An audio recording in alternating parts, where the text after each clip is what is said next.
rahmatnya kepada kita bersama. Bahwa mensyukuri nikmat itu adalah dengan 3 cara. Bersyukur kepada nikmat Allah itu dengan 3 cara. Yang pertama adalah fokus kepada mengingat kepada nikmat-nikmat Allah. Ya, seberapapun Allah menguji kita, seberapapun banyaknya cobaan yang sedang kita alami, ya hakikat syukur itu adalah dia tidak melihat atau memandang kepada musibah-musibah tadi, tapi selalu dia fokus pada kenikmatan-kenikmatan yang diberikan oleh Allah. Kita tahu hari ini kita secara fokus pada itu. Kita fokus pada bahwa di tengah-tengah ujian itu kita masih bisa ya, diberikan oleh Allah kemampuan untuk sholat, kemampuan untuk beribadah, kemampuan untuk mengerjakan amal-amal yang lainnya. Ya, kita diberikan oleh Allah kekuatan untuk bisa ikut halaqah. Ini fokus pada nikmat-nikmat seperti itu. Pondok kami sejak awal pandemi dulu sampai sekarang masih terus mengadakan pelajaran tatap muka. Saya selalu ngomong sama guru-guru dan anak-anak, di pondok kita haram menyebut-nyebut ya penyakit. Di pondok ini haram kita menyebut-nyebut ya corona atau COVID. Ya. Kalau kita sering menyebut-nyebut itu, akhirnya kita hanya fokus pada penyakitnya. Kita lupa pada nikmat-nikmat Allah tadi itu. Jadi jangan menyebut itu. Ya, kalau bisa tinggalkan berita-berita tentang itu, ya, supaya kita fokus pada nikmat Allah. Karena sering kita menyebut kalimat-kalimat itu, musibah-musibah itu semakin ya memenuhi otak kita dengan pikiran-pikiran terhadap musibah tadi. Itu adalah menggerutu Rasulullah, dongkol pada Allah. Ya, sudah hampir 2 tahun ini nggak berhenti-berhenti musibah kita. Apa sih maunya Allah? Nah, kalau sudah seperti itu, sudah. Itu namanya walain kafartum. Kalian sudah berbalik, bukan mengingat nikmat Allah, tapi kalian sudah mengkufuri nikmat Allah dengan cara tadi hanya mengingat-ingat keburukan atau musibah yang sedang menimpa kalian semuanya. Ya, alhamdulillah dengan bekal itu, alhamdulillah anak-anak kita, santri kita, guru-guru kita semuanya sehat walafiat. Sampai sekarang kita terus mengadakan pembelajaran seperti itu. Ya. Fokus pada nikmat, jangan menyebut musibah. Ya. Yang kedua, cara mensyukuri nikmat itu adalah at-tahaddusu biha. Ya. Perbincangkanlah nikmat Allah itu. Ya. Sampaikanlah berita tentang nikmat Allah itu. Ketemu teman yang ditanya jangan musibahnya. Ketemu teman yang ditanya jangan penyakitnya. Ya, ketemu sahabat yang ditanya jangan ya petaka-petaka yang sedang mereka hadapi. Ya, sampaikan nikmat-nikmat ya, yang ya kita dapatkan. Sampaikan kebaikan-kebaikan Allah yang telah kita raih. Itu at-tahaddusu biha. Sering menyebut-nyebut nikmat Allah. Analognya kayak begini Bu ya. Saya pimpinan pondok pesantren. Lalu ada ibu-ibu dari anggota MTNIT yang mohon maaf menyumbang di pondok. Dia nitip sumbangan atas nama A, atas nama B, ya, nominalnya sekian. Saya sebagai pimpinan pondok, ya, saya berkewajiban untuk menyampaikan, berkewajiban untuk tahaddus biha. Saya sampaikan berita tadi, sehingga saya share di grup ya, Majelis Taklim Nurul Iman Telkom. Saya share di grup New MTNIT. Supaya apa? Kalau saya menyampaikan itu berarti saya sudah tahan, saya sudah bersyukur. Nah, kalau saya hanya diam saja, mohon maaf, ya ini kita bicara manusiawinya. Kalau saya hanya diam saja, mungkin ada sebagian orang yang nyumbang tadi bertanya-tanya, iya ya, ini udah disumbang kok diam saja. Ini emang ya diterima atau enggak? Dia terima kasih atau enggak? Ya, ini kan menjadi pertanyaan. Sama Allah juga gitu.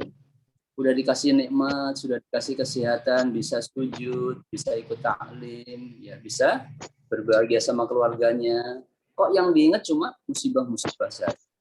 Ya pernah menceritakan tentang kenikmatan-kenikmatan, kebaikan-kebaikan saya. Ya Allah kan marah nanti. Dan kita masuk dalam kelompok walakin kafartum tadi. Ya, dan ayatnya sudah jelas. Wa amma bi ni'mati rabbika fahaddits. Dan terhadap nikmat-nikmat Tuhanmu, maka ceritakanlah. Ceritakan nikmat Allah. Tidak ada Allah perintah kepada kita untuk menceritakan musibah-musibah. Ya, ceritakan nikmat-nikmat yang telah diberikan Allah kepada kita semuanya. Kemudian yang terakhir, cara bersyukur kepada nikmat Allah itu adalah dengan cara sarfu an-ni'mah lit-ta'ah atau tasarrufun ni'mah lit-ta'ah. Mempergunakan nikmat-nikmat Allah tadi dalam rangka ketaatan kepada Allah. Ya, diberi sehat, ya pakai kesehatan tadi untuk taat kepada Allah. Ya, sholatnya ya dipermantap, tahajudnya kalau bisa ditambah, sholat duhanya diistiqomahkan. Ya, punya nikmat rezeki, ya, pakai untuk ketaatan, ya, untuk ya memberikan kebahagiaan kepada keluarga kita. Ketika sudah cukup, ya berikan kepada kerabat-kerabat kita. Ketika masih berlebih, ya berikan untuk ya infak-infak fisabilillah. Itu namanya tasarrufun ni'mah ta'ah, memakai kenikmatan untuk ya kerangka ketakwaan kepada Allah Subhanahu wa taala. Nah, kalau ketiga-tiganya kita lakukan ibu-ibu, itulah mungkin yang dijanjikan oleh Allah, ya la azidannakum. Aku akan tambah nikmat tadi untuk kalian semuanya. Jadi yang pertama tadi apa? Fokus kepada kenikmatan-kenikmatan. Jangan hanya baper-baper terus. Ya, jangan hanya nyebut-nyebut musibah-musibah terus. Ya Allah, gimana sih ini? Saya sudah rajin tahajud, sholat duha aku sudah ini, sedekah juga sudah. Kok ini malah ya saya satu keluarga semuanya positif. Gimana sih? Ya, ini hindari. Ya, ini fokus kepada kebaikan-kebaikan Allah. Yang kedua, at-tahaddusu biha. Sering-sering menceritakan nikmat Allah. Ya, jadi ketemu orang, menyampaikan kabar, ya ceritanya adalah ya bukan hanya kesedihan-kesedihan. Diganti cerita tentang kesedihan tadi dengan kebaikan-kebaikan. Meskipun kita sedang ya, dilanda tadi musibah barangkali. Dan yang ketiga, yang terakhir adalah tasarruful ni'mah bitta'ah. Memakai kenikmatan tadi untuk takwa kepada Allah, taat kepada Allah. Ibu yang dirahmati Allah, hari ini kita sedang ada di hari ketiga bulan Muharram, atau singkatnya pada puluhan yang pertama dari 30-an yang diistimewakan oleh Allah, yaitu 10 hari pertama Dzulhijjah, 10 hari terakhir dari bulan suci Ramadan, dan saat ini kita ada pada 10 hari pertama Muharram. Sebagaimana kita ketahui, Nabi bersabda, kalau kamu masih ingin puasa sudah Ramadan, maka fasumu syahrallahil muharram. Berpuasalah di bulan Allah, yaitu bulan Muharram. Puasa yang terbaik sesudah Ramadan adalah Syahrullahil Muharram. Ya, yang kedua, di Muharram yang 10 hari pertama ini ada hari yang sangat hebat. Ya, yaitu hari Asyura, hari 10 dari kata-kata asyrun atau asyaratun. Ya, sehingga sebutan khusus untuk 10 Muharram itu adalah Asyura. Ini tidak dipakai untuk menyebut 10 Ramadan, 10 Dzulhijjah, 10 Syawal. Tidak dipakai kalimat Asyura itu untuk bulan selain Muharram. Jadi untuk Muharram tanggal 10-nya khusus disebut dengan Asyura. Dari kata-kata asyrun atau asyaratun, artinya 10. Ya, tentu ada hal yang istimewa. Kenapa hanya dipakai di bulan Muharram? Sebutan Asyura tadi. Ya, kisahnya yang sudah masyhur tentunya adalah kita sudah sering mendengarnya, dan seingat saya setiap Muharram pasti kita sampaikan itu. Yaitu ketika Nabi qadimal Madinah, Nabi datang di kota Yasrib atau kota Madinah, ketika beliau hijrah, dia dapati orang-orang Yahudi sedang berpuasa. Yahudi itu pengikutnya Nabi Musa alaihissalatu wassalam, pemegang kitab Taurat. Ya, Nabi bertanya, "Ma haqqu hadzal yaumi 'indakum?" Memangnya ini hari apa sih? Kenapa kalian semuanya berpuasa? Ya, mereka berkata, ini adalah hari anjallahu Musa fihi. Allah telah menyelamatkan nabi kami, yaitu Nabi Musa. Sehingga kita bersyukur, ya, bergembira dengan kemenangan Nabi Musa dari kejaran Fir'aun di Laut Merah itu, sehingga kami berpuasa di bulan Muharram, yaitu tanggal 10 ini atau hari Asyura. Kemudian Nabi berkata kepada mereka, "Fanahnu ahaqqu bi Musa minkum." Kami lebih berhak untuk memuliakan Musa dibandingkan kalian semuanya. Kenapa Nabi ngomong begitu? Karena meskipun mereka adalah mengaku pengikutnya Musa, mereka orang-orang Yahudi sudah merubah isi kitab Taurat. Sehingga Nabi berkata, kami ini umat Islam lebih berhak memuliakan Musa dibandingkan kalian semuanya. Ya, maka Nabi berkata kepada sahabatnya, Sum at-tasi' wal-ashir wala tashabbahul yahud. Puasalah hari ke-9 dan hari ke-10, jangan menyerupai orang Yahudi. Ya, jadi hari ke-10 itu sudah sangat hebat, sudah mulia, tapi kalau ingin berbeda dengan orang Yahudi, kata Nabi, puasalah 2 hari, yaitu tanggal 9 dan tanggal 10.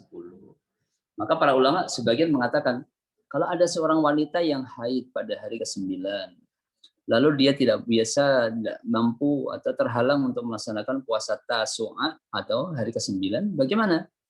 Ya, maka dia berpuasa hari ke-10 dan ditambah hari sesudahnya, yaitu hari ke-11.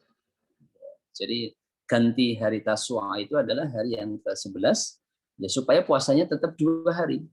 Tidak hanya hari ke-10 saja, tapi puasanya menjadi 2. Ya, yaitu tanggal 10 dan tanggal 11. Tadi semangat tadi untuk berbeda, untuk menyelisihi orang-orang Yahudi tadi. Itu ibadah puasa. Ada hikayat, ada kisah yang sangat indah dalam kitab Irsyadul Ibad, ibu-ibu. Fatah bin Shukhruf berkata, jadi seorang ulama namanya Fatah bin Shukhruf ini berkata, kuntu afutul khubza linnamli kulla yaumin. Aku itu punya kegiatan rutin, setiap hari saya itu remah-remah roti. Saya remuk-remukkan roti. Saya tumbuh-tumbuh itu roti, kemudian saya tabur-taburkan di liang-liang semut. Ya, pada hari Asyura, pada setiap hariku. Falamma kana Asyura, tatkala datang hari Asyura tanggal 10 Muharram, aku lakukan kebiasaan yang sama tadi, lam takulhu. Tiba-tiba tidak ada seekor semut pun yang mengambil remahan roti tadi. Ya, sehingga beliau membenarkan sebuah riwayat yang mengatakan dari hadis Nabi, hari Asyura itu adalah satu-satunya hari yasumuhul wuhushu wal hawam. Ya, hari yang binatang-binatang buas, binatang-binatang liar, binatang-binatang melata semuanya berpuasa pada hari itu. Ya, hari Asyura atau tanggal 10 Muharram. Kalau hari ini tanggal 3 berarti Kamis depan. Ini adalah hari Asyura, tanggal 10 Muharram. Ibu-ibu mau testimoni nanti tanggal 10 Muharram, kita tabur-tabur roti atau tabur-tabur gula gitu ya, di liang-liang semut. Ya, yang ada di rumah kita, kira-kira apa reaksinya semut? Ngambil apa tidak ya? Atau seperti kisahnya Fatah bin Shukhruf tadi. Tapi saya curiga, semutnya pasti ngambil, Bu ya. Ya, kenapa semut ngambil? Dia kaget. Barusan ini ada ini orang sedekah kepada kita ini ya.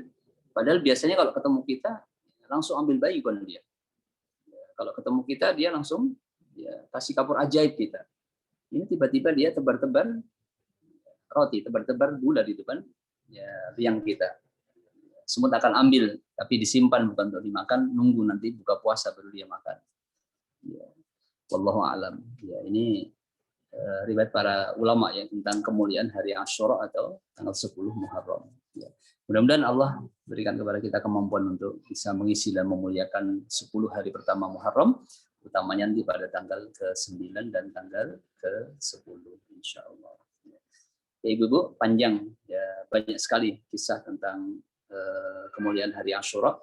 Tapi bukan itu fokus kita pada kajian hari ini. Ya, nanti saya dimarahi bagian kurikulum nanti ya, karena bukan itu materi kita. Materi kita adalah materi hadis Al-Arba'in An-Nawawiyah, hadis yang ke-13. Silakan dibuka ibu-ibu. Mungkin Ibu Rahma ya, yang pakai baju merah ini Ibu Rahma ya. Silakan Bu Rahma dibaca. Iya. Hadis 12 ya Ustaz? 13. Hadis 13. 13.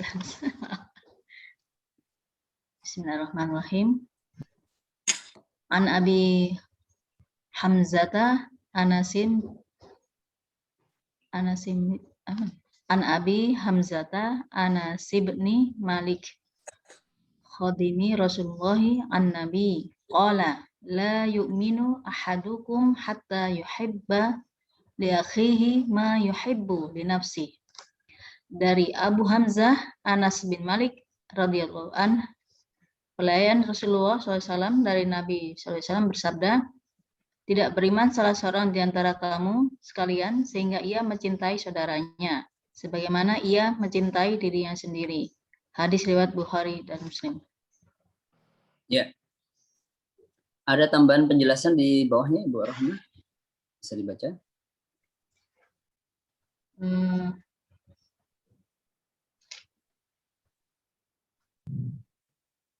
Enggak ada, Ustaz. Nggak ada. Nggak ada. Yang mana ya? Terima kasih. Kalau tidak ada, saya yang menjelaskan, mencoba untuk Iya, ya, Ustaz. korelasi hadis ini ya. Hadisnya singkat, ya seperti ya beberapa hadis terakhir yang kita baca ini singkat-singkat ya. Mulai hadis yang ke-10 agak pendek, ya. Dan hadis ke-11 singkat, hadis 12 sangat pendek. Ya hari ini hadis yang ke-13 ya cukup pendek juga, hanya setengah baris ya. Ya, jadi intinya adalah dari Abu Hamzah ya Anas bin Malik. Jadi Anas bin Malik itu ya sebutannya adalah Abu Hamzah. Ya, kemungkinan dia punya anak laki-laki namanya Hamzah lalu dipanggil Abu Hamzah. Ya, bapaknya Hamzah. Ya sama orang Makassar ya. Namanya sebetulnya Sa'id ya karena dia punya anak namanya Umar dipanggil bapaknya Umar. Ya, bukan dipanggil gimana Pak Sa'id. Tapi kita pasti lebih familiar kalau panggil gimana bapaknya Umar kan gitu ya. Itu orang Arab juga begitu. Bukan Anas bin Malik yang dipanggil tapi ya Abu Hamzah. Ya, Abu Hamzah. Dia adalah khadimi Rasulullah. Dia adalah salah satu pelayan Rasulullah Sallallahu Alaihi Wasallam. Ya, dia meriwayatkan hadis dari Nabi Sallallahu Alaihi Wasallam. Nabi bersabda, la yu'minu ahadukum. Tidaklah beriman seseorang di antara kalian hatta yuhibba li akhihi sehingga dia cinta kepada saudaranya ma yuhibbu li nafsihi seperti atau sebagaimana dia mencintai dirinya sendiri. Ini sungguh sebuah ucapan yang ya, penuh makna. Di mana keimanan itu bukan hanya praktek-praktek ibadah mahdhah.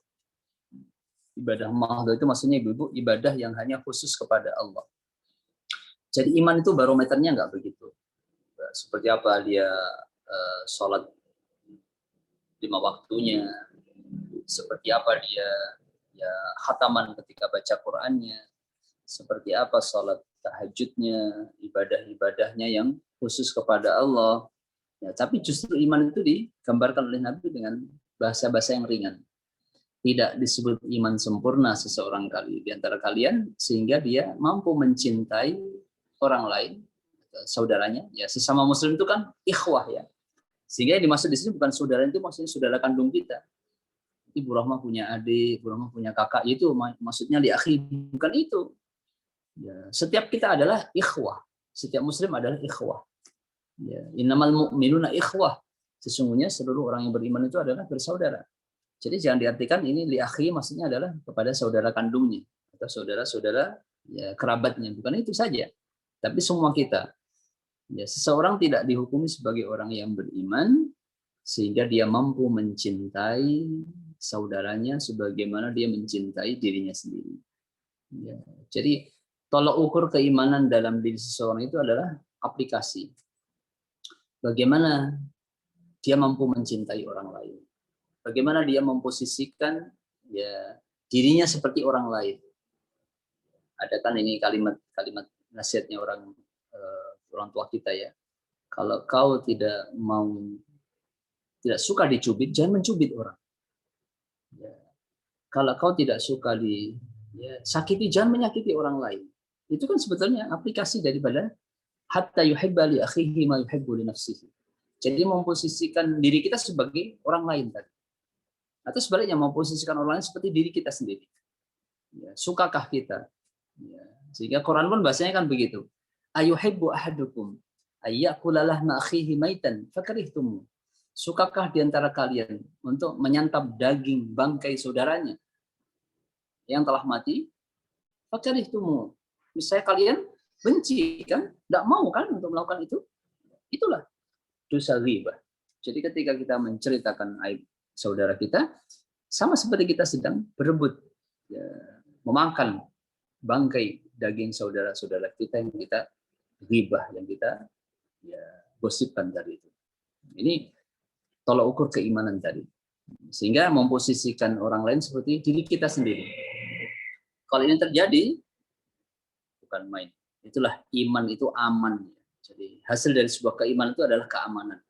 Ketika kita memposisikan orang lain seperti posisi diri kita sendiri. Atau kita bersikap ya diri kita seperti orang lain. Bagaimana kalau kita disakiti? Ya, tentu kita nggak suka kan? Ya, kalau begitu kita nggak boleh menyakiti orang lain. Bagaimana kalau kita digosipin? Tentu kita nggak suka.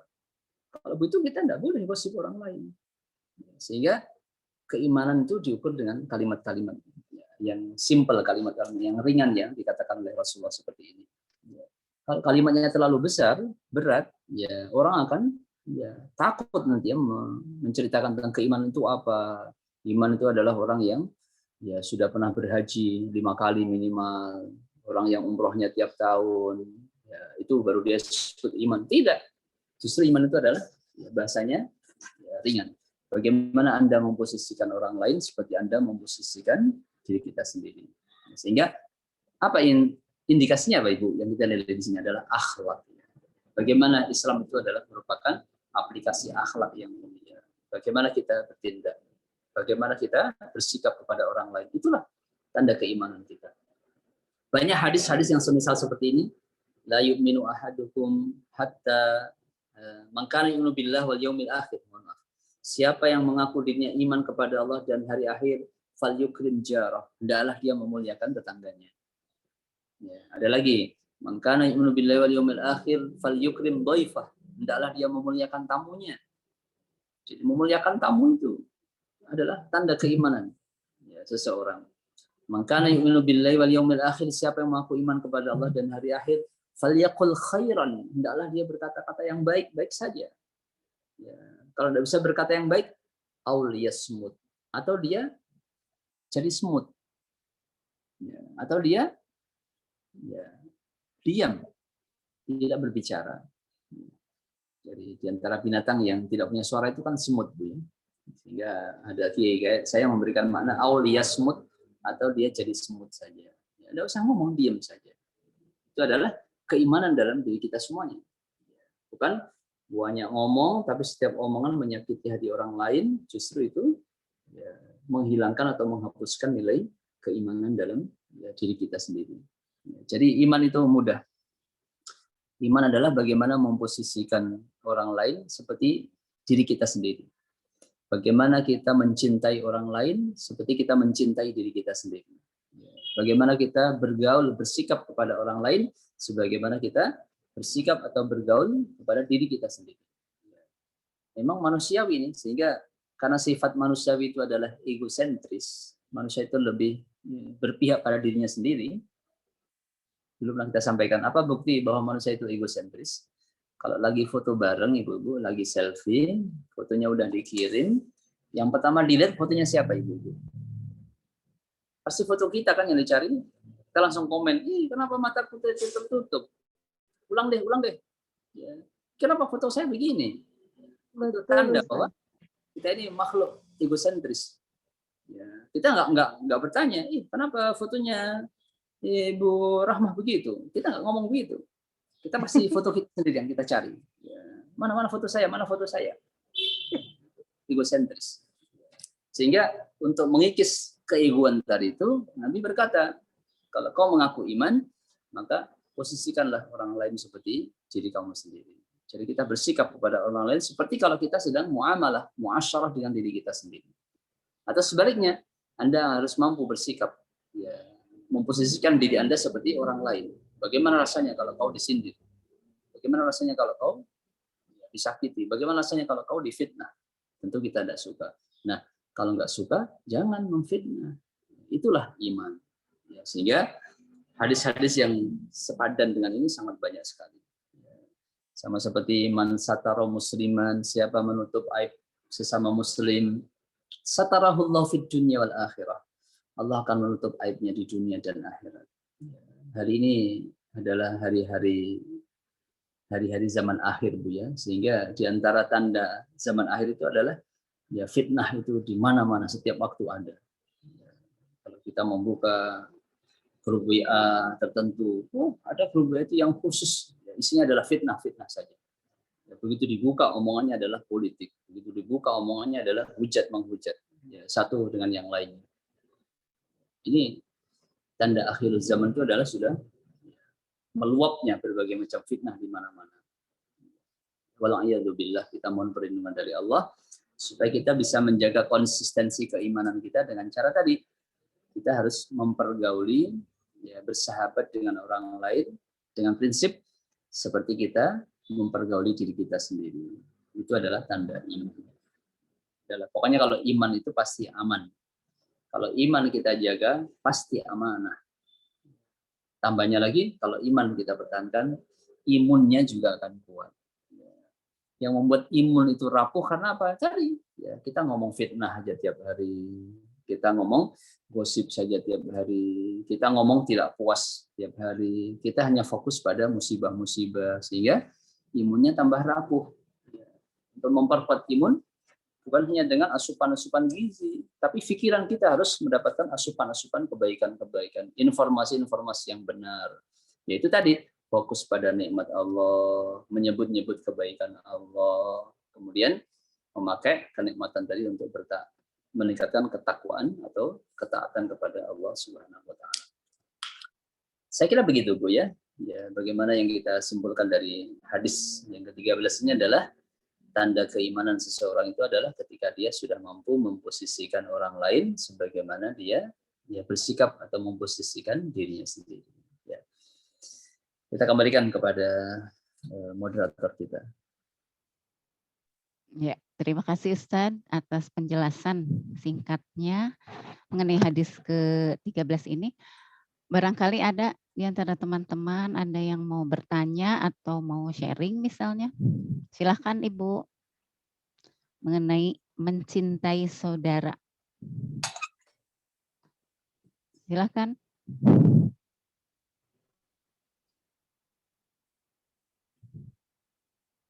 Kok sepi?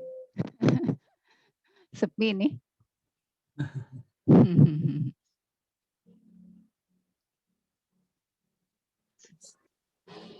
Assalamualaikum Ustaz. Waalaikumsalam warahmatullahi. Ya bagus. Bagus ya. Ya, alhamdulillah Ustaz. Hasilnya terakhir negatif. Alhamdulillah. Alhamdulillah. Alhamdulillah. Mungkin yang saya tanyakan ini Ustaz, masalah kasih sayang dengan keluarga gitu ya Ustaz ya. Kebetulan saya ada punya adik satu bapak Ustaz. Dari kecil taat begitu Ustaz. Tapi kita nggak tahu sudah dia menikah, dia nikah di Medan dengan beda agama Ustaz. Tapi akhir terakhir katanya dia ikut dengan suaminya. Padahal selalu saya nasihati ini. Rasanya terenyuh juga Ustaz, baru dengar kabar dia ikut dengan suaminya Ustaz karena mertuanya yang meminta katanya.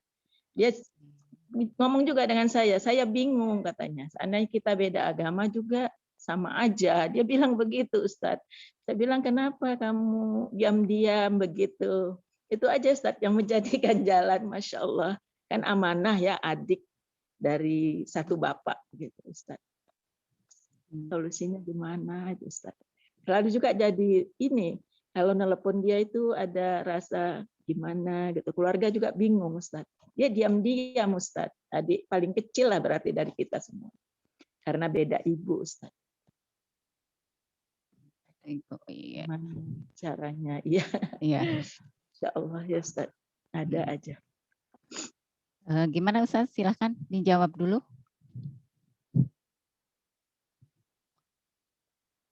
Di unmute dulu Ustadz. Ya. Alhamdulillah Ustadz. Mohon maaf Bu, bisa dibuka di juz 20 ya, surah Al-Qasas ya. Surah Al-Qasas di juz 20. Pertengahan juz 20 ya. Ayat. Surah ke-28. Surah Al-Qasas ya, 5 lembar dari awal. Di atas sendiri ada kalimat walaqad wassalna lahumul qawla la'allahum yatadhakkarun. Ada kiri paling atas. Ayat 51. Terus di bawah itu ada innaka la tahdi man ahbabta. Berapa itu ya? 1 2 3 4 5 6 56 ya. Iya, 56. Iya.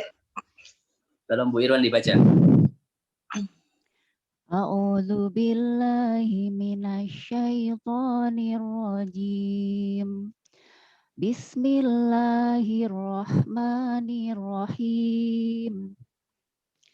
Innaka la tahdi man ahbabta walakinnallaha yahdi man yasha. Wa huwa a'lamu bil muhtadin. Ya, terjemahnya, Bu. Sungguh engkau Muhammad tidak dapat memberi petunjuk kepada orang yang engkau kasihi, tetapi Allah memberi petunjuk kepada orang yang Dia kehendaki, dan Dia lebih mengetahui orang-orang yang mau menerima petunjuk. Ya. Ayat ini gamblang, Bu ya. Jadi di mana seseorang itu kewajibannya hanya menyampaikan, da'i, muballigh, ya itu mengemban amanah seperti amanahnya para nabi, para rasul ya. Di mana kewajiban mereka hanya ya, menyampaikan. Ya, menyampaikan. Ini kan ayat ini turun karena keresahan hati Rasulullah ketika paman beliau yaitu Abu Thalib, bapaknya Ali, ya, beliau wafat dalam keadaan ya mempertahankan egonya tadi itu. Ya. Nabi sudah mengajarkan untuk mengucapkan kalimat syahadat. Paman tolong ucapkanlah la ilaha illallah Muhammadur Rasulullah. Aku akan membantu hujjah engkau di hari kiamat. Meskipun kau selama ini kafir. Ya, tapi tolong paman ucapkanlah la ilaha illallah Muhammadur Rasulullah. Hampir saja Abu Thalib akan mengucapkan itu. Tapi dari sebelah kiri, ya orang-orang Quraisy, para pemuka Quraisy berkata, ya, apakah engkau akan mengkhianati agama nenek moyang kita dengan mengucapkan kalimat itu? Di mana harga dirimu di hadapan nenek moyang kita? Akhirnya Abu Thalib mendengarkan ucapan pembesar-pembesar Quraisy tadi, dan dia mati dalam keadaan tidak mengucapkan la ilaha illallah Muhammadur Rasulullah. Seandainya dia mengucapkan, Nabi berkata, saya nanti yang pasang badan di hari kiamat. Wahai paman, saya akan berhujjah di hadapan Allah untuk mensyafaati engkau. Tapi Abu Thalib menjaga gengsinya di hadapan pembesar-pembesar Quraisy sehingga dia enggan untuk mengucapkan la ilaha illallah Muhammadur Rasulullah. Seperti itulah. Sehingga kesedihan tadi ya bukan main sedihnya Rasulullah tadi. Karena pamannya yang selama ini telah membantu dia, membacking dia untuk kegiatan dakwah beliau, meninggal dalam keadaan dia musyrik kepada Allah. Sehingga Allah menghibur Nabi dengan berkata, innaka la tahdi man ahbabta walakinallah yahdi may yasha wa huwa a'lamu bihadin. Muhammad, kamu itu tidak punya hak untuk masalah hidayah. Hidayah itu adalah hak saya. Yang perlu, yang wajib, yang harus kau jalankan itu hanya menyampaikan saja. Kau cukup hanya menyampaikan saja. Ya, masalah dia dapat hidayah atau tidak itu bukan urusan kamu. Sama seperti ini, dakwah ya Bu ya. Ada ta'lim, ada halaqah. Ya barometer kesuksesan sebuah ta'lim itu bukan seberapa banyak orang yang bertaubat, seberapa banyak orang yang dan berhijrah, bukan itu barometernya. Ya, karena itu bukan urusan muballigh, bukan urusan dai, bukan urusan pengurus majelis taklim Nurul Iman Telkom, bukan itu. Ya, kewajiban kita adalah mengadakan, memakmurkan taklim. Kewajiban kita adalah bagaimana membuat modifikasi taklim di suasana yang kita tidak mungkin tatap muka barangkali. Ya, dimodif. Ada meeting Zoom, ada YouTube, ada macam-macam. Kita mau modif supaya taklim terus berjalan. Ya, Allah tidak akan tanya nanti seberapa banyak ini. ya prestasi taklimmu untuk bisa membuat orang hijrah. Bukan. Ya, itu bukan tujuan dan bukan tugas kita. Tugas kita hanya menyampaikan. Jadi ada yang belum paham tentang bagaimana itu syukur, diajak syukur itu seperti itu. Ada yang belum mengerti tentang bagaimana kemuliaan Muharram, sampaikan kemuliaan Muharram. Urusan nanti ada orang yang tertarik kemudian mengamalkan, itu bukan urusan kita. Urusan kita hanya menyampaikan saja. Ya. Bisa dibuka lagi surah Yasin, Ibu-ibu. Surah Yasin di juz 22 ya, sebelum juz 23. Ada Bu Ibrahim? Cari dulu Ustadz di Hafal itu. susah sekali. Ya. Ayat berapa Ustadz? Ayat ke berapa Bu ya? Ayat ke-15 dan ke-15 sampai ayat ke-17 ya. 15 sampai 17. 17. Oh iya, iya. Kita sudah hatam dulu bicara tafsir Yasin kan? A'udzu billahi minasyaitonir rajim. Bismillahirrahmanirrahim.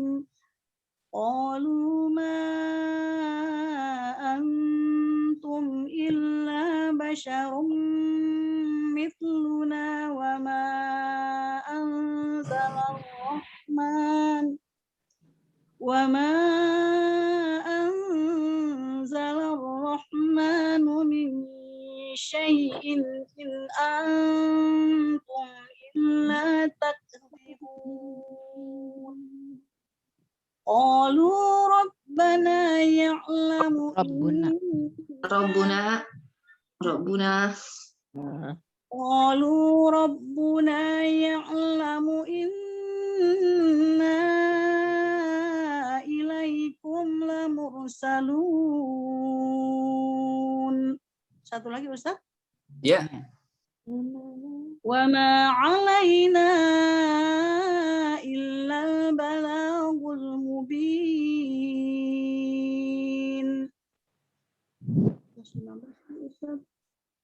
Bisa dibaca terjemahnya, Ibu?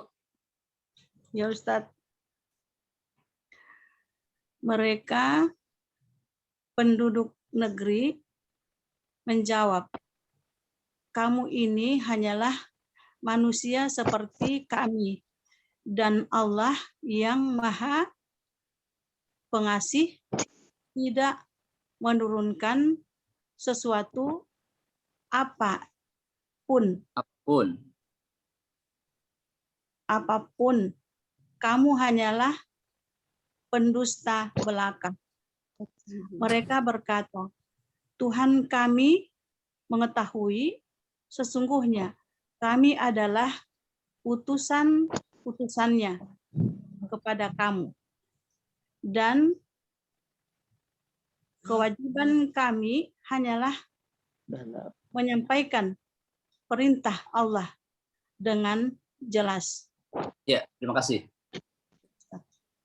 Itu dia ayat kedua yang menguatkan tadi ya. Jadi ketika penduduk ya ashabul qaryah mendustakan para utusan tadi, mereka berkata, kamu itu seperti kita saja. Sama aja Ki. Tidak ada kelebihan kalian semuanya. Dan Allah tidak menurunkan apapun. Kemudian mereka berkata, inna ilaikum lamursalun. Kami sungguh diutus oleh Allah kepada kalian semuanya. Dan kewajiban kami hanya balag, menyampaikan saja, tabligh saja. Yang penting Ibu Agus sudah menyampaikan, sudah didakwahkan. Urusan hidayah bukan urusan kita. Sedihnya saya itu dari kecil dia taat. Al-Qur'annya bagus, yang bikin saya sedih terenyuh gitu. Iya, betul. Ya. Masya Allah. Jadi itu urusan hidayah, Ya, begitulah hidayah itu. Sehingga ini menjadi pelajaran untuk kita semua. Yang sekarang lagi ada di jalan hidayah, jangan bangga. Suatu ketika ada juga itu orang yang tergelincir, ya, jatuh dari hidayah tadi, kemudian berbalik menjadi orang yang kafir terhadap hidayah Allah tadi itu. Maka kita selalu berdoa, la tuzigh qulubana ba'da idh hadaitana. Allah, janganlah engkau gelincirkan kami, hati kami, sesudah engkau berikan kami hidayah. Karena hidayahnya terus diminta, bukan hanya sekali diminta, kita sudah merasa aman dari hidayah. Karena syaitan tidak pernah puas terhadap apa yang sedang kita jalankan saat ini. Dia akan terus mencari celah supaya kita bisa tergelincir ya, dalam kesesatan dan kesyirikan itu. Terima kasih. Saya kira begitu untuk Ibu Agus. Ya. Ya. Yang sudah menyampaikan ya Ustaz. Ini rasanya ada apa Ustaz? Penjalan gitu. Karena amanah dari ayah itu Ustaz ya. Iya, Ibu. Iya. Kembali ke moderator ya. Iya. Masya Ya, Allah. terima kasih. Hidayah Ustaz ya. Mungkin ada dari ibu-ibu yang lain, ada yang mau bertanya atau sharing? Ada yang kurang jelas dengan hadisnya? Silakan.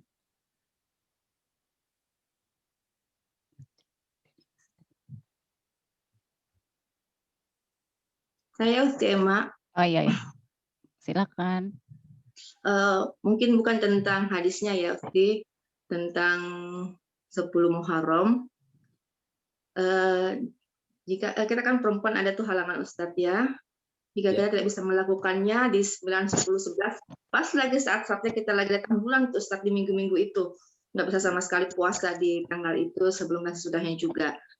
Amalan apa yang bisa kita lakukan? Ya, mungkin dengan bersedekah ya, tapi selain itu amalan apa yang bisa dilakukan sehingga kita bisa meraih keberkahan dan pahala di bulan Muharram Ustadz, khususnya di 10 Muharram. Terima kasih Ustadz. Ya, ya silakan Ustaz. Langsung Bu ya. Terima kasih. Bu Heti tadi ya. Ya. Datang bulan untuk seorang wanita itu adalah kemuliaan ya. Kalau kita buka dalam kitab Durratun Nasihin, itu bukan menjadi sebuah kefatrohan seorang wanita dari mengerjakan kebaikan-kebaikan. Justru itu adalah kebaikan. Jadi yang dilakukan oleh seorang wanita ketika dia datang bulan, ya, bersyukur. Alhamdulillahi ala kulli hal. Ya, segala puji milik Allah atas setiap keadaan yang pas saya. Ya, dan tidak perlu menggerutu. Ya Allah, kenapa ini lagi yang syuruk, kenapa saya datang bulan? Ya, nggak boleh. Itu adalah ya ketentuan dari Allah Subhanahu wa taala. Ya, bagaimana caranya? Masih banyak cara-cara lain kita bisa mendapatkan kemuliaan di bulan Muharram, utamanya di hari Asyura tadi. Apapun kebaikan yang dilakukan oleh seorang wanita, selain hal-hal yang harus dikerjakan dalam keadaan dia suci, maka itu adalah kebaikan dan kemuliaan.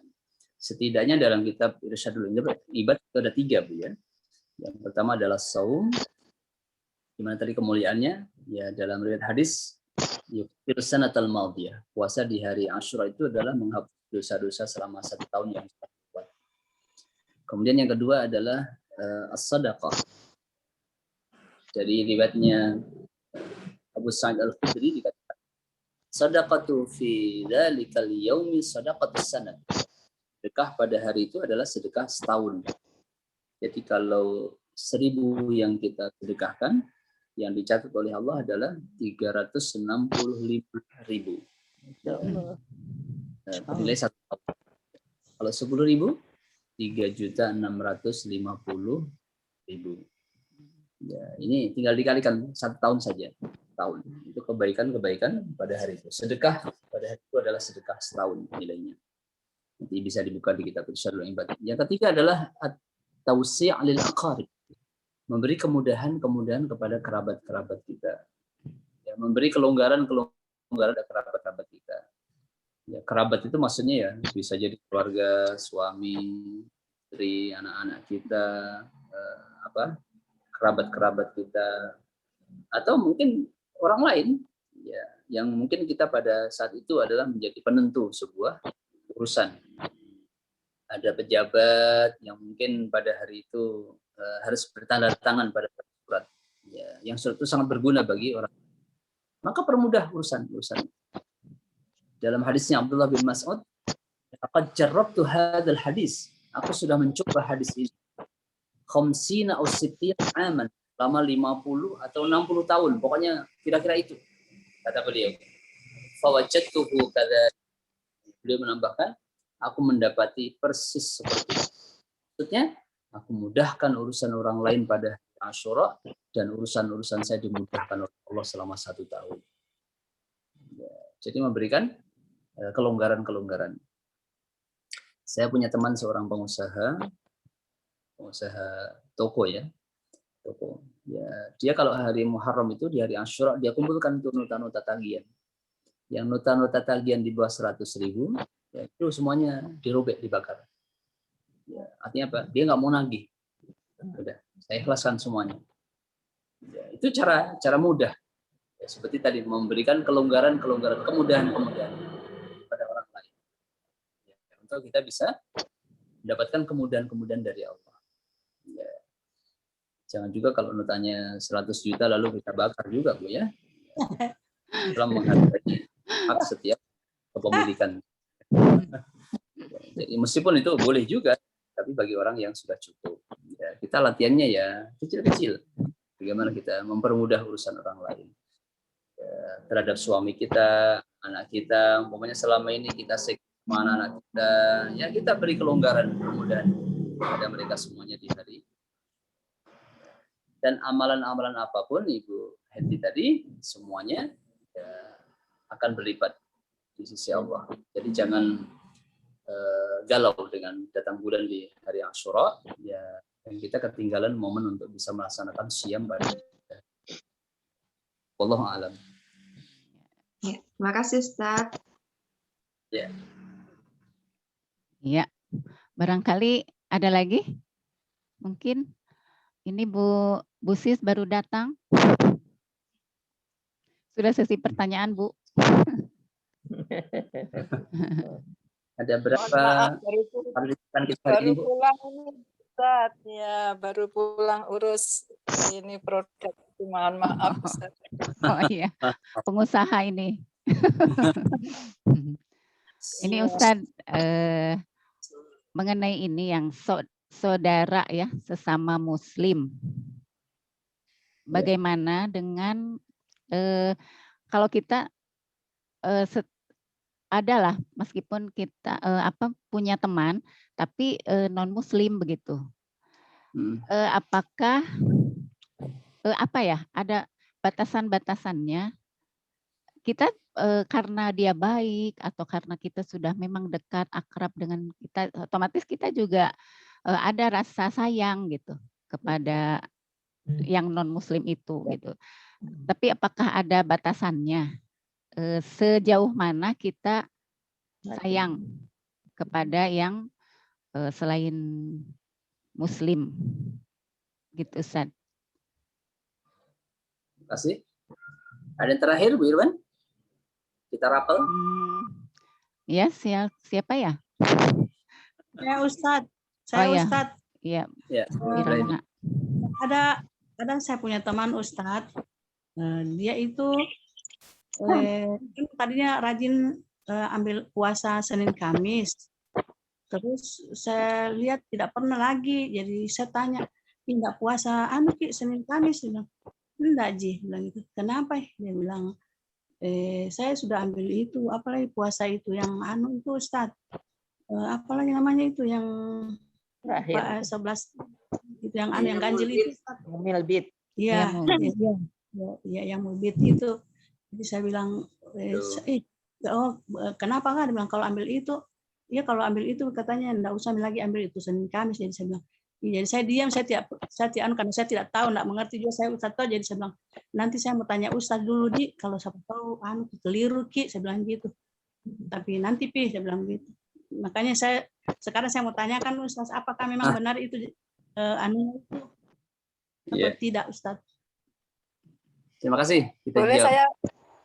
Boleh saya satu lagi Ustaz, mohon maaf. Oh iya. Yang ditunggu-tunggu ini. Satu lagi Ustaz. Hanya ini mungkin hanya mau tanya ini, apa bedanya pengucapan la ilaha illallah wa la syarika lahul mulku wa lahul hamdu yuhyi wa yumitu wa huwa ala kulli syai'in qadir dengan yang tanpa yuhyi Ustaz. La ilaha illallah wa lahul mulku wa lahul hamdu wa huwa ala kulli syai'in qadir. Ya, tunjukkan hati. Itu saja Ustaz, perbedaannya apa begitu dan maknanya itu apa gitu. Terima kasih Ustaz. Hidup dan mati. Iya. Ya Ustaz, silakan. Terima kasih, kita jawab. Bismillahirrahmanirrahim. Punya kawan, punya sahabat. Ya, kemudian sudah lama bersahabat, tentu ada kecenderungan hati ya. Ya, ada kasih sayang, ya, saling care satu dengan yang lainnya. Batasan-batasan yang dimaknakan tadi mencintai tadi bagaimana? Ya. Yang pertama begini Bu ya, kita harus berangkat bahwa semuanya adalah makhluk Allah. Semuanya adalah ciptaan Allah Subhanahu wa taala, semuanya adalah hamba Allah. Jadi lagi-lagi kita harus senantiasa punya optimisme dalam menyampaikan hidayah itu. Ya, bolehlah sekarang dia mungkin karena persahabatan ini terbatas hanya hal-hal yang seperti ini, saya belum bisa menjangkau dakwah pada dia. Ya, kita tetap optimis. Ya, seperti Nabi ya, ketika beliau diberi usul oleh sahabat-sahabat untuk membunuh orang-orang yang telah membunuh paman beliau, yaitu Hamzah di waktu perang Uhud. Ya, Nabi berkata, ya tidak. Apa nanti kata ya orang-orang ya kafir? Ya, ternyata ajaran Muhammad itu adalah ajaran balas dendam. Jadi orang yang telah membunuh ya, paman beliau, dia harus dibunuh juga. Ya, di waktu Fathu Makkah. Ya, tapi Nabi tidak. Nabi membiarkan. Ya. Yang terjadi apa? Justru ya dari pembunuh ya paman beliau Abbas tadi itu, ya, itu namanya Walid. Ya, dia melahirkan seorang anak yang gagah berani namanya Khalid. Ya, Khalid bin Walid. Namanya kan Walid ya, Walid bin Mughirah itu yang membunuh paman beliau. Nabi membiarkan, memberikan ampunan. Ternyata anaknya yang justru menjadi pembela Rasulullah Sallallahu Alaihi Wasallam. Abu Jahal punya anak juga. Abu Lahab punya anak juga. Ya, namanya Ikrimah yang justru membela Rasulullah Sallallahu Alaihi Wasallam. Ya, ini kita harus selalu optimis dalam menyampaikan dakwah. Ya, kalaupun toh orang tuanya ya atau yang jadi sahabat saya ini belum bisa beriman, ya siapa tahu nanti ya, pesan-pesan dari orang tuanya ini kemudian ya menjadi kebaikan untuk anak-anaknya. Suatu ketika anaknya tertarik pada ya agama Islam. Ya, jadi batasan cinta tadi kita harus menyamakan cinta dengan positive thinking. Mereka adalah hamba Allah semuanya. Ya, hanya bedanya adalah mereka belum mendapat hidayah Islam. Ya. Dalam hal-hal yang tertentu, umpamanya dalam hal ibadah atau akidah, tentu kita ya menghormati ya. Kita saling menghormati. Tidak boleh kita membicarakan itu ketika sesuatu itu tidak disukai, kita tidak ya apa? Justru menimbulkan ketersinggungan untuk mereka. Ya, jangan sentuh hal-hal itu. Tapi tetap kita berpositif thinking bahwa suatu ketika akan ada hidayah untuk mereka. Ya. Tetap, jadi tidak ada batasan-batasan dalam hal kasih sayang. Silahkan berkasih sayang, silahkan berbagi. Ya. Tapi untuk urusan akidah atau ideologi kita tidak boleh berbagi. Puasa Senin Kamis kemudian ditinggalkan untuk puasa Ayyamul Bid. Bagaimana? Saya kira nggak apa-apa, bisa saja gitu ya. Dan kemudian kita tidak disebut sebagai orang yang pelin-pelan atau kita tidak konsisten, kita tidak istiqomah dalam ya, agama, enggak seperti itu. Kan sunnah saja. Sunnah saja. Silahkan mau berpuasa Senin Kamis boleh, puasa Ayyamul boleh, nggak puasa dua-duanya juga nggak apa-apa. Ya, jadi buatlah jalan Islam itu yang kita beragama itu enjoy. Ya, jangan kemudian membebani diri, kemudian menjustis orang lain. Ini berarti ini kurang imannya ini. Dulu rajinnya Senin Kamis, sekarang hanya 3 hari 1 bulan. Berarti ini turun-turun imanmu kalau begini. Ya, kita nggak boleh seperti itu. Ya, orang Yahudi itu, orang Badui pernah bertanya kepada Rasulullah, caranya masuk surga itu gimana? Orang Badui itu kan orang bahasa Jawanya, bahasa Kedirinya, bahasanya keluarganya itu orang utun ya, orang Badui. Jadi kalau tanya dia ya tanya-tanya yang barang-barang yang mungkin menurut orang kota itu seronok, tapi untuk orang kota nggak seronok. Gitu. Mereka hanya tanya, ya Nabi, caranya masuk surga itu gimana? Nabi berkata, kalau pengen masuk surga, bersyahadat la ilaha illallah Muhammad Rasulullah, lalu sholat 5 waktu, lalu puasa Ramadan. Ya. Apakah dengan ketiga-tiganya saya bisa masuk surga? Ya. Nabi berkata, iya. Kalau kau pegang ketiga-tiganya, kamu akan masuk surga. Langsung Badui bersaksi, ya, saya akan mengambil itu semuanya dari Rasulullah dan tidak akan mengurangi sedikit pun dan tidak menambahnya sedikit pun. Ya. Dan Nabi berkata, sodakta, kamu benar. Ya. Pertanyaannya, kenapa Nabi tidak menyebut zakat? Kenapa Nabi tidak menyebut haji? Yang keduanya merupakan rukun Islam. Nabi melihat orang yang diajak bicara ini adalah orang Badui, orang yang tidak punya kemampuan untuk berzakat, orang yang tidak punya kemampuan, tidak punya harta untuk berhaji. Sehingga Nabi menyampaikan surga itu kuncinya cuma 3. Syahadatlah, sholat 5 waktu, kemudian puasa Ramadan, cukup itu. Kalau Nabi menambahnya dengan zakat, ya, dari mana saya mau dapat harta ya Rasulullah? Untuk saya makan aja susah saya. Untuk haji lagi, bagaimana saya mau dapat ya, untuk haji ya Rasulullah? Saya tidak mampu. Sehingga dakwah yang disampaikan dengan luwes ini menarik hati-hati orang Yahudi. Maaf, hati orang Badui tadi, sehingga mereka berbondong-bondong untuk masuk kepada Islam. Jadi jadikanlah Islam itu ya agama yang ya rahmah dulu. Agama yang bisa diterima oleh segala lapisan. Jangan dipersulit. Ya, lagi gara-gara puasa sunnah lalu kita menjudge orang. Nah, ini nggak konsisten ini ibadah ini nih. Dulu rajinnya Senin Kamis, sekarang 3 hari.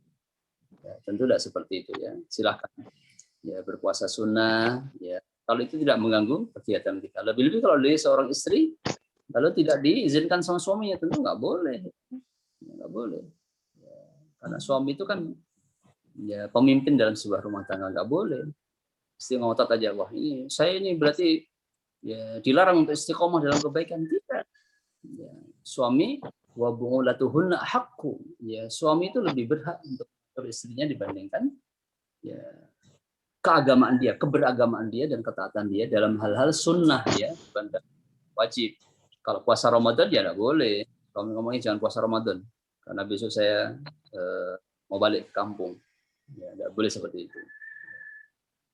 Kemudian yang terakhir ada perbedaan kalimat yuhyi wa yumit. Ya, jawabannya tidak apa-apa Ibu ya. Ada kalimat wahdahu la syarikalah lahul mulk wa lahul hamdu wa huwa ala kulli syai'in qadir. Lahul mulk wa lahul hamdu yuhyi wa yumitu wa huwa ala kulli syai'in qadir. Ya, kita terkembali aja. Ini riwayatnya atau teks hadis ini atau zikir ini dari mana? Maksuratnya diambil dari siapa? Ya, karena beberapa kajian tentang ini ada ya. Thariqah itu yang membicarakan tentang macam-macam zikir. Seperti ada thariqah itu, saya lupa namanya apa ya. Kalau tidak keliru thariqah At-Tijaniyah ya. At-Tijaniyah itu kalau mereka membaca istighfar, Astaghfirullahalazim, alladzi la ilaha illa huwal hayyul qayyum. Mestinya kan ditambah wa atubu ilaihi. Jadi thariqah ini tidak mau menambah dengan wa atubu ilaihi. Ya, kenapa? Mereka berkata wa atubu ilaihi itu artinya adalah saya kembali kepada Allah. Saya sudah berserah pada Allah. Sehingga konsekuensinya kalau orang sudah wa atubu ilaihi itu dia tidak akan maksiat selama-lamanya. Ya. Thariqah Tijaniyah tidak mau memakai kalimat wa atubu ilaihi. Dia hanya sampai kepada hayyul qayyum, hanya sampai pada kalimat itu. Tidak menambah wa atubu ilaihi. Nah, kemungkinan tadi Ibu Sis yang mendapat ada yuhyi wa yumit, ada yang tidak pakai yuhyi wa yumit, itu terkait mungkin dari ijazah ya. Ijazah itu bagaimana dia mendapatkan zikir tadi dari muridnya atau dari gurunya. Wallahu a'lam. Ya. Ya, sudah ya. Ustadz yang ini saya mau tanya ini yang mengenai istighfar itu.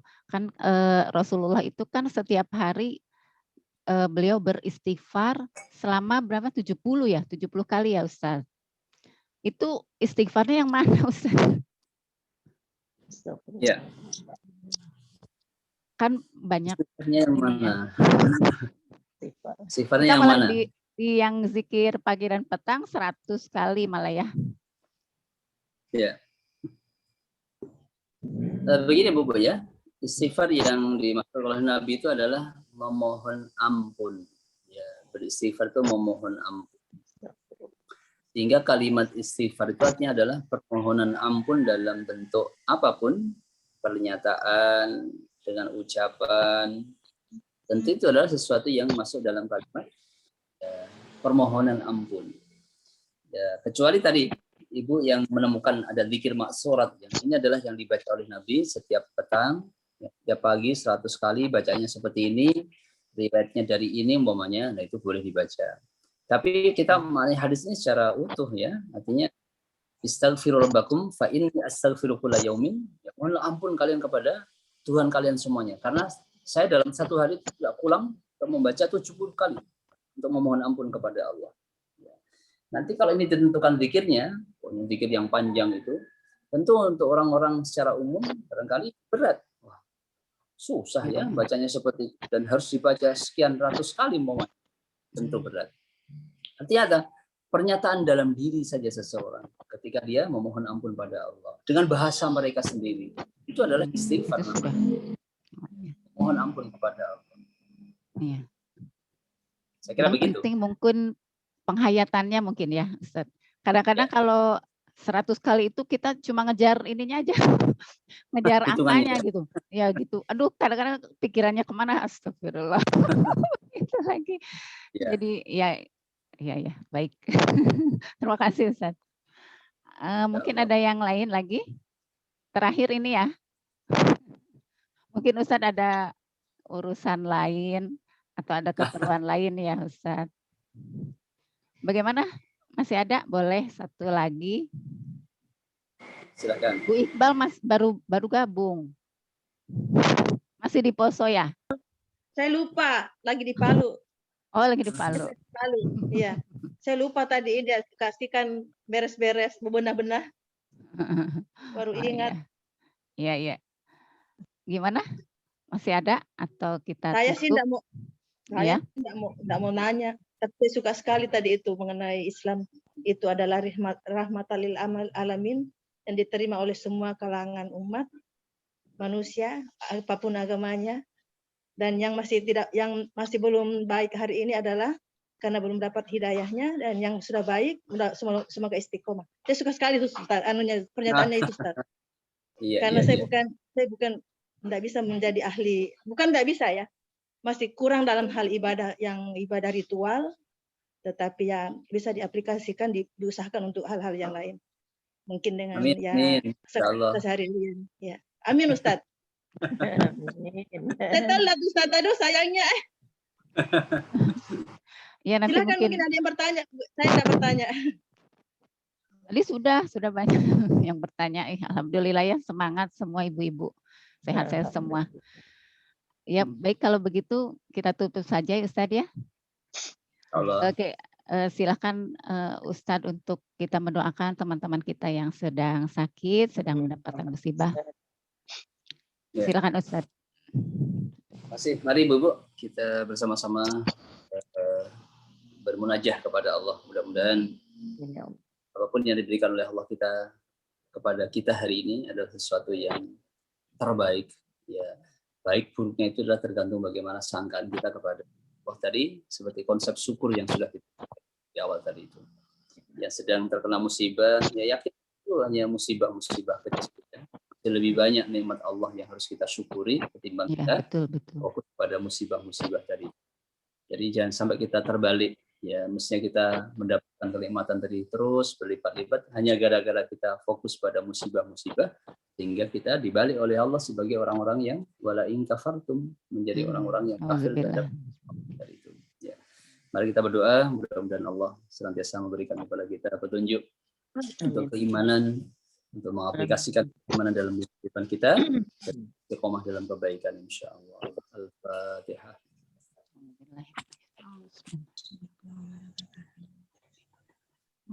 Allahumma shalli ala sayyidina Muhammad سيد الأولين والآخرين والحمد لله رب العالمين. اللهم رب الناس أذهب البأس واشفي أنت الشافي لا شافي إلا أنت شفاء لا يغادر سقما. نسألك اللهم علما نافعا ورزاقا واسعا وشفاء وسقم. ربنا هب لنا من أزواجنا وذرياتنا قرة أعين واجعلنا للمتقين إماما. ربنا آتنا في الدنيا حسنة وفي الآخرة حسنة وقنا عذاب النار والحمد لله.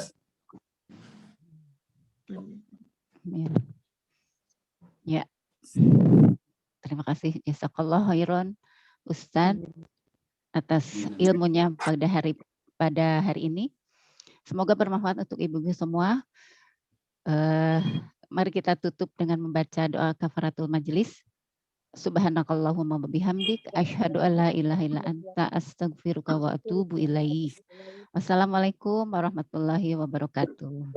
Waalaikumsalam warahmatullahi wabarakatuh.